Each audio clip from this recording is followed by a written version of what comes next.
ሰላም ሰላም የብርታት ፎሬክስ ቤተሰቦች እንዴት ናችሁ? እንኳን ወደ ብርታት ፎሬክስ በደህና መጣችሁ። እንግዲህ ይሄኛው ፕሪሚየም ቢግነር ኮርስ ፓርት 3 ነው። በዚህ የኮርስ ክላሳችን ከዚህ በፊት አውትላይኑ ላይ ነው እንደለቀቅንላችሁ ዳይስ የሚለውን እሱን የምናይ ይሆናል ማለት ነው። እስቲ ወደ ቪዲዮ እንግባ። ዛሬ የምናየው ምንድነው ማርኬት ፓርቲሲፓንት የሚሉትን የምናይ ይሆናል ማለት ነው። ፎሬክስ ማርኬት ላይ የሚሳተፉት እነማን ናቸው? ፎሬክስ ማርኬት ላይ የሚሳተፉት እነማን ናቸው የሚለው እናያለን። ፎሬክስ ኤክስቼንጅ ማርኬት ላይ የሚሳተፉ እነዚህ እዚህ ጋር የምታያቸው ይሳተፋሉ። ሴንትራል ባንክስ የምትሏቸው እነዚህ ሴንትራል ባንኮች አሉ። ኢንስቲቱሽናል ኢንቨስተሮች፣ እነዚህ ትላልቅ ተቋማት ያላቸው ኢንቨስተሮች አሉ። ካምፓኒስ፣ ትላልቅ ካምፓኒዎች የምንላቸው ላይክ እና አፕል፣ ሳምሰንግ የምንላቸው ፎሬክስ ላይ ይሳተፋሉ ማለት ነው። ኢንዲቪዥዋልስ የሚሉት ደግሞ እኛ ግለሰቦች እንሳተፋለን ፎሬክስ ማርኬት ላይ። ግን እኛ ኢንዲቪዥዋሎች የምንሳተፈው ምንድን ነው? ከነዚህ ከ100% ፎሬክስ ላይ ፓርቲሲፔት ከሚያደርጉት ኢንዲቪዥዋሎች ወይ ግለሰቦች 8% ብቻ ነው የሚሳተፉት ማለት ነው። 8% ብቻ ነው ምን ኢንዲቪዥዋሎች ወይም ደግሞ ሰዎች እዚህ ፎሬክስ ማርኬት ላይ እስካሁን ድረስ ፓርቲሲፔት የሚያደርጉት ወይም ደግሞ ኢምፓክት የሚያሳድሩት 8% ብቻ ነው። ሌላው የቀሪው 92% የምንላቸው ምንድን ነው? የእነዚህ ተጽዕኖ ነው ማርኬቱን የሚያንቀሳቀሰው ማለት ነው። እነዚህ የካምፓኒዎች ብሮከርስ የምንላቸው እነዚህ ደላላዎች ላይ እና ኤክስኒስ የምንላቸው ትሬድ የምታደርጉባቸው፣ ኮሜርሻል ባንክስ የምንላቸው ላይክ ባንክ ኦፍ አሜሪካ የምንላቸው ምናምን ሴንትራል ባንክስ የምንላቸው እነዚህ ምን ያደርጋሉ? ይሳተፋሉ ፎሬክስ ማርኬት ላይ። እነዚህ ትላልቅ አማውንት በሚገዙና በሚሸጡ ሰዓት ማርኬቱ ሙቭመንት ይኖረዋል። በእነሱ ምናምን የሚገዙት በምንድን ነው? በትላልቅ አማውንት ስለሆነ በሚሊየን በሺዎች የሚቆጠር በቢሊየንም ሊሆን ስለሚችል እነሱ የሚገዙት ማርኬቱ እነሱ በሚሉት ቦታ ስለሚሄድ ማለት ነው። ስለዚህ እስቲ ወደ ቀጣይ እንለፍ። አሁን እነዚህ አሉ በፎሬክስ ገበያ ውስጥ ወይም ደግሞ በፎሬክስ ትሬዲንግ ውስጥ የሚሳተፉት እነማን ናቸው የሚለውን እንዲህ። በፎሬክስ ገበያ ውስጥ ብዙ ተሳታፊ አሉ እና እያንዳንዳቸው በንግዱ ላይ ተጽዕኖ ሊኖራቸው ይችላል። ሁሉም ተጽዕኖ አላቸው፣ ግን ምንድነው የኢንዲቪዥዋሎች በጣም አነስተኛ ነው። እኛ ተጽዕኖ የምናሳድረው ማርኬቱ ላይ ማለት ነው። አንደኛ ሪቴል ትሬደርስ ወይም ደግሞ የችርቻሮ ነጋዴዎች። እኛ ምንድነው የእንግሊዝኛው እንውሰደውና ያን ያህል እንትን ስለማይሰጥ የአማርኛው ሪቴል ትሬደርስ የምንላቸው እነዚህ በኦንላይን መድረኮች ላይ ወይም ደግሞ በደላ ብሮከሮች ላይ በፎሬክስ ንግድ ውስጥ የሚሳተፉ ግለሰብ ነጋዴዎች ናቸው። ወይም ደግሞ ሪቴል ትሬደርስ የምንባለው እኛ ነን ማለት ነው። እኛ ትሬድ የምናደርግ ሰዎች ሪቴል ትሬደርስ እንባላለን ማለት ነው የምንሳተፈው። ኢንስቲቱሽናል ትሬደርስ የምንላቸው እነዚህ ተቋማዊ ነጋዴዎች የምናቸው እነዚህ ትላልቅ የፋይናንስ ተቋማት ናቸው።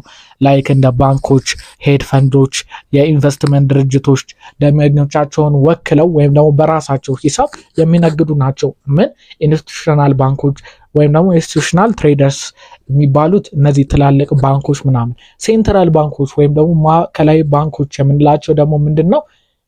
የውጭ ምንዛሬ ገበያ ላይ ጣልቃ በመግባት የሀገራቸውን ገንዘብ ለማረጋጋት ወይም የገንዘብ ፖሊሲን በመተግበር ማዕከላዊ ባንኮችን በፎሬክስ ትሬዲንግ ውስጥ ጉልህ ሚና ይጫወታሉ። ሴንትራል ባንኮች የምንላቸው እነዚህ የትላልቅ ሀገር የአሜሪካ የምንላቸው ባንክ ኦፍ አሜሪካ፣ ባንክ ኦፍ ዩሮፕ የምንላቸው እነዚህ ትላልቅ ባንኮች ምን ተጽዕኖ ያሳድራሉ? በተለይ እነዚህ ትላልቅ ባንኮች የምንላቸው ማለት ነው። በተረፈ ደግሞ ኮሜርሻል ባንኮች፣ እነዚህ ንግድ ባንኮች ስንል ግን ምንድን ነው የኛ ኢትዮጵያን ያካትትም ሌላ ሀገር ያሉት ግን ምን እንትን ይላሉ? ይሳተፋሉ። አምስተኛ ደግሞ ብሮከርስ ወይም ደግሞ ደላሎች የምንላቸው እነዚህ ደላሎች ወይ ብሮከርስ የምንላቸው እኛን ትሬድ እንድናደርግ የሚያደርጉን ነው። ሪቴል ትሬደሮችን ትሬድ እንድናደርግ የሚያደርጉን ናቸው። እነዚህ እኛ ትሬድ የምናደርግባቸው ላይክ እንደነ ኤክስኒስ ምናምን እነሱን ወደፊት እናያቸዋለን። ላይክ እንደነሱ ብሮከርስ ይባላሉ ማለት ነው። ስድስተኛ ደግሞ ምንድነው ሄድ ፈንድስ የምንላቸው ሄጅ ፈንድስ የምንላቸው ፎሬክስን ጨምሮ በተለያዩ የፋይናንስ ገበያዎች ላይ በሚገበያዩ የኢንቨስትመንት ፈንድ ናቸው። ላይክ እና ኤፍቲኤምኦ ምናምን የምንላቸው እነዚህ ፈንድ የሚያደርጉን እኛ አለማቸው ስለ ምንዛሬ እንቅስቃሴ በመገመት ትርፍ ማስገኘት ነው። ያው ሄድ ፈንድስ የምንላቸው ልክ እንደዚህ ፈንድ የሚያደርጉ ተቋማቶች ናቸው። ኮርፖሬሽን የምንላቸው ግን ዋነኞቹ ምንድናቸው? የቀደም ያየናቸው አምስቱ በጣም ቤዝ የሚባሉ ናቸው። እነዚህ ኮርፖሬሽን የምንላቸው አሉ። ከከረንሲ አደጋዎች ለመከላከል ወይም ምቹ የሆነ ከረንሲ ዋጋ ለመጠቀም ምንዛሬዎችን ይገበያያሉ ማለት ነው። ምንድነው ማልቲናሽናል ኮርፖሬሽን ይባላሉ። የውጭ ሀገር ምንዛሬ ያላቸውን ተለዋዋጭነት ለመቆጣጠር በፎሬክስ ንግድ ላይ ይሰማራሉ ማለት ነው። ምን ኮርፖሬሽንስ የምንላቸው እነዚህ ድርጅቶች ናቸው ማለት ነው። ስፔኩላተሮች የምንላቸው ደግሞ አሉ። በፎሬክስ ገበያ ውስጥ ከአጭር ጊዜ የዋጋ እንቅስቃሴዎች ትርፍ ለማግኘት እና አላማ ያላቸው ነጋዴዎች ናቸው። በገበያ አዝማሚያቸውና በኢኮኖሚው ሁኔታዎች ላይ ማለት ነው ትንታኔ መሰረት ትርፍ ያገኛሉ ማለት ነው። እነዚህ ምን የምንላቸው ስፔኩላተሮች የምንላቸው ማለት ነው። ላይክ ዋነኛ እናንተ መያዝ ያለባችሁ መጀመሪያ የነገርኳችሁን አምስቶች ናቸው። ይሄንን ምንድነው እንትን ለማድረግ ነው። ላይክ እነዚህም ግራ እንዳትጋቡ ማለት ነው። ማለትም ምንድነው ሌላ ጊዜ እንትን ስትባሉ ቤቶቹ እነዚህ ናቸው ግን እነዚህ ሲጠቀሱላችሁ ግራ እንዳትጋቡ በማለት ነው። የፎሬክስ ገበያ ያልተማከለ ወይም ደግሞ ዲሰንትራላይዝድ መሆኑን ልብ ማለት ያስፈልጋል። ይህ ማለት ምንድነው ማዕከላዊ ልውውጥ የለውም።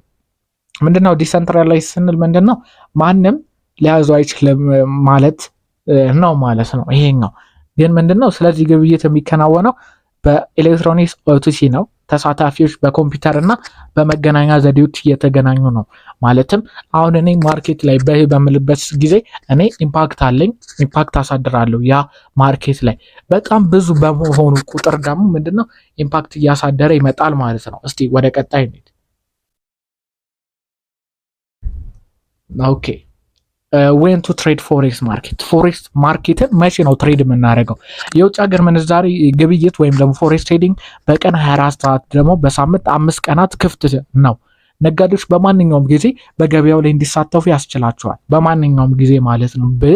ግን በዚህ 5 ቀን ውስጥ መሆን አለበት፣ ከሰኞ እስከ አርብ ማለት ነው። ፎሬክስ ለመገበያ በጣም ጥሩ ጊዜ እንደ ገበያ ፈሳሽነቱ ወይም ደግሞ ሊኩዊዲቲ ማለት አቅርቦት ይለያያል። ተለዋጭነት አለው። ቮላታይሊቲ ማለት ማርኬቱ ወደ ላይ ከፍና ዝቅ የሚልበት ማለት ነው። እና የግብይት ክፍለ ጊዜዎች ታይም ሴሽኖች የምንላቸው የተለያዩ ሁኔታዎች ይወሰናል። ታይም ሴሽኖች የምንላቸው ማለት ነው። እነዚህ ታይም ሴሽኖች አሉ ትሬድ የሚደረጉባቸው ቤስት ታይሞች የሚባሉ ማለት ነው። ከየከረንሲው ግን ይለያያሉ። ኒውዮርክ ታይም ሴሽን፣ ለንደን ሳይ ሴሽን ለንደን ታይም ሴሽን፣ ሲድኒ ታይም ሴሽን ኤንድ ቶኪዮ ታይም ሴሽን ይባላሉ ማለት ነው። ሲድኒ ሴሽንስ የምንላቸው ምንድናቸው? የሲድኒ ክፍለ ጊዜ ወይም ደግሞ ልንለው እንችላለን። የሲድኒ ክፍለ ጊዜ የሚከፈተው የመጀመሪያው ክፍለ ጊዜ ነው። ማለትም ደግሞ ምንድነው በሳምንቱ የመጀመሪያው ሲድኒ ነው ምንድነው ወይም ደግሞ በቀኑ የንግድ ልውውጥ ካልመር ወይም ደግሞ የተረጋጋ እንቅስቃሴ የሚሄድበት ነው። ምን ሲድኒ ሴሽን የምንለው ሲድኒ ታይም ሴሽን የምንላቸው ማርኬቱ በጣም ብዙ ቮላታይል አይደለም። ይሄ ደግሞ ለትሬደሮች ጥሩ አይደለም። ማርኬቱ ከፍ ዝቅ ማይል ከሆነ ምክንያቱም ምንድነው እኛ የምንፈልገው ማርኬቱ ሲንቀሳቀስ ማትረፍ ስለሆነ ማለት ነው። ከሰዓት በ10 ሰዓት ወይም ደግሞ ጂኤምቲ ይጀምራል እና 7 ኤኤም ማለት ያበቃል። 10 ሰዓት ይጀምርና ማታ 1 ሰዓት ያቆማል ወይም ደግሞ 7 ሰዓት የምንለው ያቆማል ማለት ነው። ጠዋት 7 ሰዓት ላይ ያቆማል ወይም በእኛ 1 ሰዓት የምንለው ማለት ነው። እንደ ኤጂዲ ዩኤስዲ የምንላቸው አውስትራሊያን ዶላር ከዩኤስዲ ጋር እና አውስትራሊያን ዶላር ከጂፒአይ ጋር ያሉ የአውስትራሊያን ዶላር በሚያካትቱ ምንዛሬዎች ጥንዶች በዚህ ክፍለ ጊዜ ብዙ ከሌሎቹ አንጻር ምንድናቸው ንቁ ናቸው ማለት ነው። ቶኪዮ ሴሽን የምንለው ደግሞ ይሄ የሚከፈተው ቀጣዩ ክፍለ ጊዜ ሲሆን በፈሳሽና ተለዋዋጭነት ወይም ደግሞ ሊኩዊዲቲ ኤንድ ቮላታሊቲ ይታወቃል። ማርኬቱ ጥሩ ነው፣ በቃ በዚህ እንቅስቃሴ ያደርጋል። ይሄ ደግሞ 12 ሰዓት በውጮቹ ይጀምርና በ9 ሰዓት ያበቃል ወይም ደግሞ 3 ሰዓት ማለት ነው ያበቃል ማለት ነው። እንደ ዩኤስዲ ጄፒዋይ ወይም ደግሞ ዶላር ከጃፓን የን ጋር ከዩሮ ከጃፓን የን ጋር ያሉ ምንዛሬዎች ጥንዶች በዚህ ክፍለ ጊዜ የጨመረ የንግድ እንቅስቃሴ የመመልከት አዝማሚያ አላቸው ወይም ደግሞ ማርኬቱ የተወሰነ አሪፍ ይሄዳል ማለት ነው። የለንደን ክፍለ ጊዜ የሚባለው ደግሞ በጣም አሪፍ የሚባለው ነው፣ ንቁ የሚባለው ነው በታይም ሴሽኖች ማለት ነው። በዚህ ታይም ሴሽን ምን ይባላሉ? በዚህ ታይም ሴሽን ውስጥ ምን ይባላል? አሪፍ የምንላቸው ዩሮ ዩኤስዲ፣ ጂፒፒ ዩኤስዲ፣ ዩኤስዲ ሲኤችኤፍ ያሉ ዋና የገንዘብ ጥንዶች በዚህ ክፍለ ጊዜ በጣም ተለዋጭ ናቸውና አሪፍ ነው የሚባለው ለኛ ማለት ነው።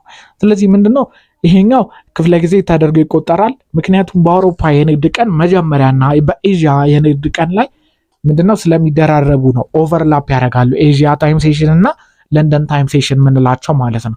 ብዙውን ጊዜ በ8 ኤኤም እና እስከ 4 ፒኤም ድረስ ይሄዳል። ከጠዋቱ 2 ሰዓት በእኛ ሀገር እስከ ማታ 10 ሰዓት ድረስ ይሄዳል ማለት ነው። ስለዚህ የኒውዮርክ ክፍለ ጊዜ ምንድነው? ሌላ ደግሞ የኒውዮርክ ክፍለ ጊዜ የምንለው አለ። ኒውዮርክ ታይም ሴሽን የምንለው ደግሞ ምንድነው? ሃይሊ አክቲቭ ነው። ይሄም ደግሞ በጣም አክቲቭ ነው። በዚህ ጋር ደግሞ ምንድነው? ከዶላር ጋር የተያዙ ከረንሲዎች ጠቅላላ ምንድናቸው? ሃይሊ ቮላታይል ናቸውና ንቁ ናቸው። ንቁ ተብለው ይቆጠራሉ። ምን የኒውዮርክ ታይም ሴሽን ላይ። ይሄ ደግሞ ምንድነው? ከቀኑ 10 ሰዓት ይጀምራል እስከ 8 ሰዓት ኤኤም ድረስ ያበቃል ማለት ነው። ይሄ ምንድነው የምንለው? ኒውዮርክ ታይም ሴሽን። ዩኤስዲ ጄፒዋይ፣ ዩሮ ጄፒዋይ የምንላቸው እነዚህ ምንድናቸው? በዚህ ክፍለ ጊዜ የበለጡ ንቁ ናቸው ማለት ነው። በኒውዮርክ ክፍለ ጊዜ ጠቅላላ ከዶላር ጋር የተያዘ ምንድነው? አክቲቭ ነው ማለት ነው። ይሄኛው ደግሞ ምንድነው? እናንተ ማርኬቱ ምንድነው? ኢትስ ኢምፖርታንት ቱ ኖት ዛት ማርኬት አክቲቭ ኤንድ ቮላታይል ካን ቫሪ ዲፔንዲንግ ኦን ኢኮኖሚ ኒውስ ሪሊዝስ። ምንድነው? ይሄኛው ምንድነው? ማርኬቱ አክቲቪቲ ቮላታይሊቲ ደግሞ የሚጨምረው በምን ጊዜ ያለ? እነዚህ ዜናዎች የሚወጡ ጊዜ፣ ኢኮኖሚ ዜናዎች በሚወጡ ጊዜ ምንድነው? በጣም ማርኬቱ ምን ይሄላል? በጣም ይንቀሳቀሳል። ዲዩሪንግ ኦቨርላፕ ፔሪድ ወይም ደግሞ ማርኬት አንድ ታይም ሴሽን ከአንድ ታይም ሴሽን ጋር የሚገጣጠምበት ጊዜ አለ። በዛ ጊዜም ምንድነው ማርኬቱ በጣም ይንቀሳቀሳል። ይህም ብዙ የንግድ ዕድሎችን ሊፈጥር ይችላል። ለኛ ለትሬደሮች በጣም አሪፍ ነው ማርኬት ቮላታይል ሲሆን ማለት ነው። ከላይ የተጠቀሱት ፎሬክስ ክፍለ ጊዜዎች ወደ ኢትዮጵያ ጊዜ ሲቀየሩ ወይም ደግሞ ሲድኒ፣ ቶኪዮ፣ ለንደን እና ኒውዮርክ ቴሽን ብናላቸዋል ሲቀየሩ ምን ይመጣሉ? አሳይመንቷን ነው ይሄ የሚሆነው። አሳይመንቷን ምንድነው? ከላይ የተጠቀሱት የፎሬክስ ክፍለ ጊዜዎች ወደ ኢትዮጵያ ጊዜ ሲቀየሩ ነው ምንድነው? የሲድኒ ታይም ሴሽን፣ የቶኪዮ ታይም ሴሽን፣ የለንደን ታይም ሴሽን እና የኒውዮርክ ታይም ሴሽን የምንላቸው ወደኛ ሀገር ቀይሩ። አሁን ኦልሞስት ግማሹን ቀይር ይላችኋለሁ፣ ግን እያያችሁ በደንብ ቀይሩና ይሄ ምን ይባላል? አሳይመንቷን ነው የሚሆነው ማለት ነው። አሁን ደግሞ ስለምናያለን ኢንትሮዳክሽን ቱ ፎሬክስ ብሮከርስ። የውጭ ሀገር ምንዛሬ ብሮከሮች ወይም ደግሞ ደላሎች የምንላቸው እነዚህ ደላሎች እንደኛ ሀገር ደላሎች ሳይሆኑ ምንድነው ኦንላይን ላይ ነው ያሉት። ምንድነው ላይክ እንደ ካምፓኒ ናቸው። በነጋዴዎችና በዓለም አቀፍ ፎሬክስ ገበያ መካከል እንደ መካከለኛ ሆነው እንትን ይላሉ ማለት ነው። እነሱ የሚያገኙት ጥቅም ምንድነው? እኛ ብር ፕሮፊት በምናገኝበት ጊዜም ሉዝ በምናደርግበትም ሰዓት ምን ያደርጋሉ? ይጠቀማሉ። ፎሬክስ ማርኬት ወይም ብሮከሮች ማለት ነው። ፎሬክስ ላይ ያሉ ብሮከሮች ሉዝ በምናደርግበት ሰዓት ምንድነው እነሱ ከማርኬቱ ኮሚሽን ይሰጣቸዋል። እኛ ደግሞ ፕሮፊት በምናገኝበት ሰዓት ደግሞ ከኛ ኮሚሽን ይሰጣቸዋል ማለት ነው። ፎሬክስ ደላሎች ወይም ብሮከሮች ለትሬዲንግ ፕላትፎርም ያቀርባሉ። እነዚህም ለትሬዲንግ ፕላትፎርም የምንላቸው ላይክ እንደነ ሜታ ትሬደር 5 ትሬዲንግ ቪው የምንላቸው ምንድናቸው? እነዚህ ትሬዲንግ ፕላትፎርሞች ናቸው። እነዚህም ለማን ይሰጣሉ? ለሜታ ትሬደር 5 ምናምን ለምንላቸው ማለት ነው። ስለዚህ ይህን ነው ምንድነው የውጭ ምንዛሬ ደላሎች ወይም ደግሞ ለግለሰቦችና ለተቋማት የንግድ ገንዘቦች በማቅረብ ለውጭ ምንዛሬ ገበያ ወሳኝ ሚና ይጫወታሉ ይላል። አሁን ይሄኛው ምንድነው በጣም ቀላል ነው። አሁን ለምሳሌ ትሬዲንግ ፕላትፎርም የምንላቸው አሉ። ፎሬክስ ብሮከር ለነጋዴዎች ትሬዲንግ ፕላትፎርም ያቀርባሉ። ይሄ ነጋዴዎች የንግድ ልውውጥ እንዲያደርጉ ያደርጋቸዋል። ነጋዴዎቹ ማለት እኛ ነን ማለት ነው። ምንድነው የንግድ ልውውጥ እንዲያደርጉ ይረዳቸዋል። ማርኬቱን እንድናይ ምናምን ማለት ነው። ቻርት እንድናይ፣ የገበያ መረጃን እንዲተነትኑና መለያቸውን እንዲያስተዳድሩ የሚያስችል ሶፍትዌር መተግበሪያ ነው። እነዚህ ምን ያካትታሉ? እነ ምንድናቸው? ሜታ ትሬደር 5 ትሬዲንግ ቪው ከዚህ በፊት እንዳልኳችሁ ማለት ነው። ሁለተኛ ደግሞ ታይፕስ ኦፍ አካውንት አለ። የፎሬክስ ብሮከር ነጋዴዎች የተለያዩ ፍላጎቶችን ለማሟላት የተለያዩ ንግድ መለያዎችን ያቀርባሉ። እነዚህም ሂሳቦች ሚኒመም ዲፖዚት ሪኳየርመንት አላቸው። አሁን ለምሳሌ ኤክስቼንጅ ላይ በምትሄዱ ጊዜ ምንድነው አሁን ኤክስቼንጅ እንዴት እንደሚከፈት ራሱ እናሳያችኋለን። ግን አሁን ሚኒመም ዲፖዚት ሪኳየርመንት ስምንላቸው ምን ናቸው? ትንሽ እዛ ላይ ዲፖዚት ማድረግ የምንችሉት አሁን ኤክስቼንጅ ላይ $10 ነው ሚኒመም ማለት ነው። ሊቨሬጅ ኦፕሽንስ ደግሞ ሊቨሬጅ የሚያቀርቡ ደግሞ አሁን ይሄኛው ምንድነው እናየዋለን። አሁን ግን ኮሚሽን ስትራክቸር ስፕሪትስ የምንላቸው ወደፊት የምናያቸው ናቸው። ላይክ ደግሞ አሁን ታይፕስ ኦፍ አካውንት የሚባሉት እነዚህ እንደሆኑ እወቃቸው። ከዛ ጊዜው በሚደርስበት ሰዓት ደግሞ እነዚህ ምን እንደሆኑ እናያለን። ማርኬት አክሰስ ፎሬክስ ብሮከሮች ነጋዴዎች ብዙ አይነት ምንዛሬ ጥንዶች ከረንሲ ፔሮች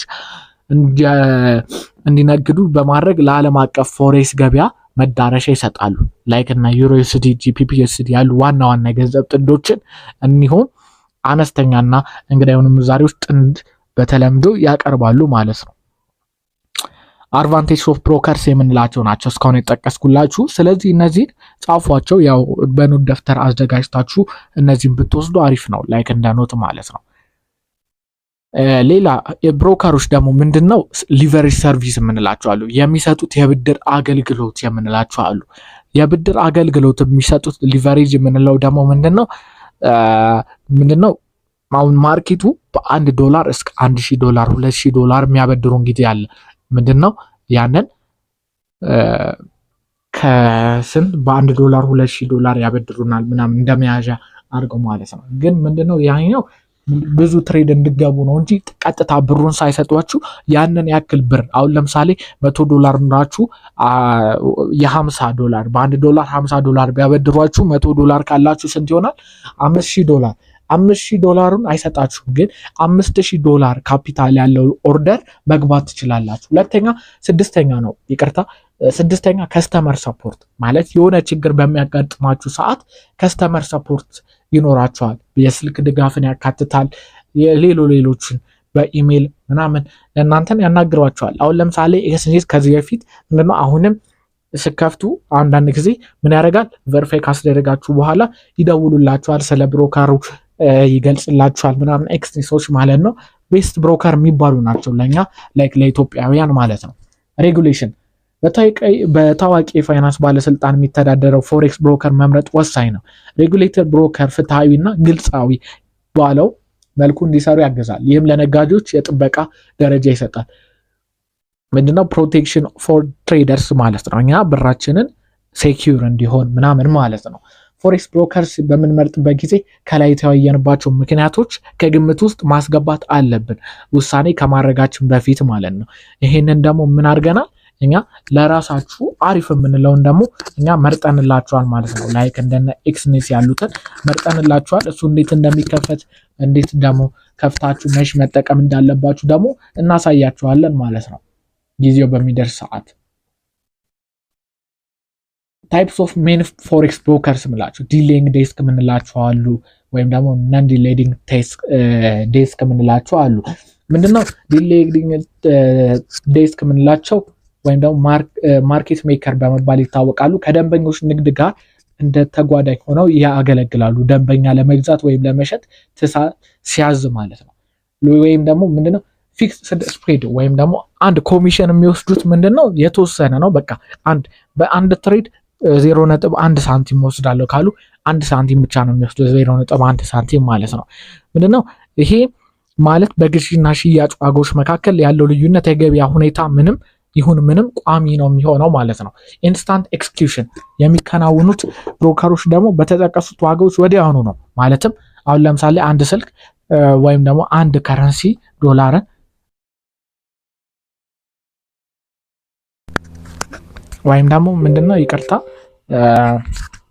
አሁን እዚህ ጋር ፊክስድ ስፕሪድ ምንለው አለ። እሱን ምንድነው እዚህ ጋር እንደምታዩት ነው። ያን ያህል እንትን የሚል የለም፣ ብታነቡት የሚገባችሁ ነው። ኢንስታንት ኤክስኪዩሽን ሲል ደግሞ ምንድነው $10 ከሆነ እናንተ ዶላሩን መግዛት የምትፈልጉት $10 ላይ ሲደርስ መግዛት ትችላላችሁ ማለት ነው። $10 ላይ $11 ላይ ወይም ደግሞ $9 ሲደርስ አይደለም፣ በፈለጋችሁት ዋጋ።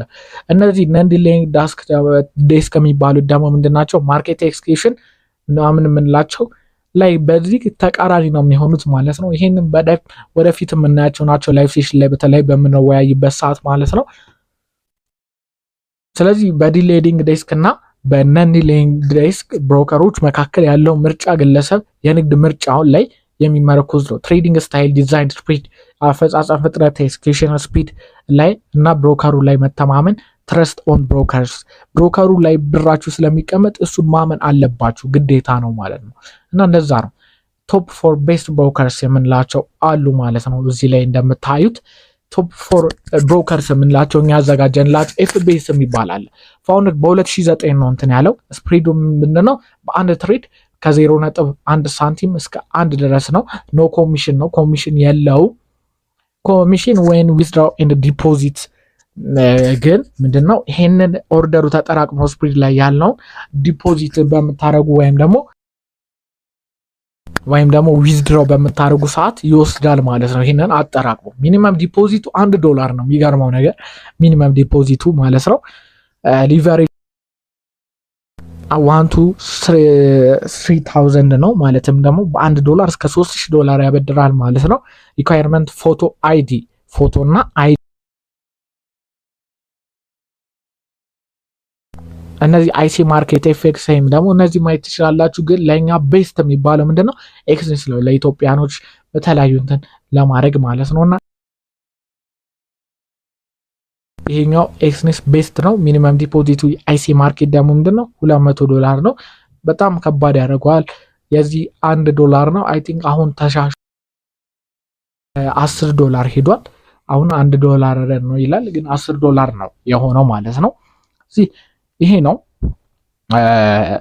ስለዚህ ጋይሶች እንግዲህ የዛሬ ቪዲዮአችን ይሄንን ይመስል ነበር። እስካሁን ስለተከታተላችሁን በጣም እናመሰግናለን። የተሻለ እውቀት እንዳገኛችሁ ተስፋ እናደርጋለን። ስለዚህ መልካም ጊዜ ይሁንላችሁ ማለት ነው። መልካም ቆይታ። በሌላ ቪዲዮ ደግሞ እንገናኛለን። ቻው። ጥያቄ ካላችሁ በብርታ ስቱደንት ሰፖርት ትችላላችሁ። መልካም ጊዜ ይሁንላችሁ።